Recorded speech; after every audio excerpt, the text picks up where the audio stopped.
आ जाओ भाई, रिया और संगीता किसी काम को 6 दिन और 8 दिनों में करती हैं। रिया ने काम की शुरुआत की और आफ्टर 3 दिन उसने छोड़ दिया, ठीक है। रिया ने काम की शुरुआत की and after 3 days Sangeeta and Riya join, मतलब Sangeeta join Riya, they both finish the remaining work. How long did the total work last, पूरा काम करने में कितने दिन हमें लगे। मैं इस सवाल को आपको 2 मेथड से बताऊंगा। मेथड नंबर 1, ताकि आपको यहां पर इसका आबो हवा पता चल सके बेसिक के माध्यम से, और फिर उसके बाद में हम इसको उड़ाना भी सिखाएंगे।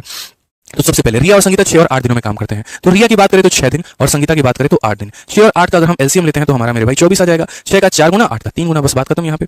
अब क्वेश्चन एकदम बेसिक से बता रहा हूं, पहले लिख देता हूं यहाँ पर मेथड नंबर 1 मेरे भाई बेसिक यहाँ पे, सिर्फ और सिर्फ समझाने के पर्पस से यहाँ पे, ताकि हमारे सारे भाइयों को समझ में आ सके। क्वेश्चन में दोस्तों यहाँ पर क्या कहा गया जरा पढ़ो। तो रिया अकेले काम की शुरू करती है और 3 दिन बाद संगीता रिया के साथ में शामिल हो जाती है। वे दोनों शेष काम को पूरा करते हैं। कुल काम को पूरा करने में कितने दिन का समय लगता है। तो अगर हम बात करें मेरे भाई यहाँ पर देखिए, तो हम बोलेंगे सर देखिए रिया ने काम की शुरुआत की ना, तो रिया ने काम की शुरुआत की तो 3 दिनों तक यहाँ पर कौन काम किया, तो रिया काम की। उसके बाद में रिया की संगति कौन देता है, तो रिया जो है यहाँ संगीता ज्वाइन कर लेती है रिया को, संगीता जो है वो ज्वाइन कर लेती है रिया को, और ये लोग मिलकर के 3 दिनों तक काम करते हैं और इस तरीके से जाकर के टोटल वर्क कंप्लीट होता है। ये अभी बेसिक है, समझ लो, शॉर्ट अप्रोच भी बताएंगे। तो 3 दिन तक इसने काम किया और उसके बाद में यहाँ पर इन लोगों ने मिलकर के काम किया और हमारा यहाँ पर लगा टोटल वर्क। एक दिन में यहाँ पर रिया कितना काम कर सकती है, 4। तो आप यहाँ बोलोगे सर 3 इंटू कितना हो जाएगा, 4। फिर उसके बाद एक दिन में दोनों मिलकर के कितना कर सकते हैं, तो 7। तो ये हो जाएगा 7 इंटू कितना हो जाएगा, टी, और ये बराबर हो जाएगा किसके, तो टोटल वर्क यानी मेरे भाई 24 के। अगर ये 12 को जाकर के उसमें से घटा दोगे तो बोलोगे गुरुजी 7 टी का जो मान आ रहा है वो कितना आ रहा है, तो 12 आ रहा है। तो यहाँ से टी का मान कितना निकल जाएगा, तो बोलोगे सर 12/7। कितना निकल जाएगा, तो 12/7। अगर क्वेश्चन में दोस्त मेरे ये पूछा होता ना कि बचा हुआ काम कितने दिनों में कंप्लीट हुआ है, तो आंसर 12/7 होता। लेकिन यहाँ पर ये क्वेश्चन में मेरे भाई पूछा ही नहीं। क्वेश्चन में तो आपसे यहाँ पर ये पूछ लिया, आप समझिए इस बात को कि टोटल टाइम कितना लगेगा, कुल काम पूरा करने में कितना लगेगा। तो अगर आप यहाँ टोटल की जब भी आप चर्चा करेंगे तो आप यहाँ बोलेंगे यहाँ पर कितना दिन लगा है,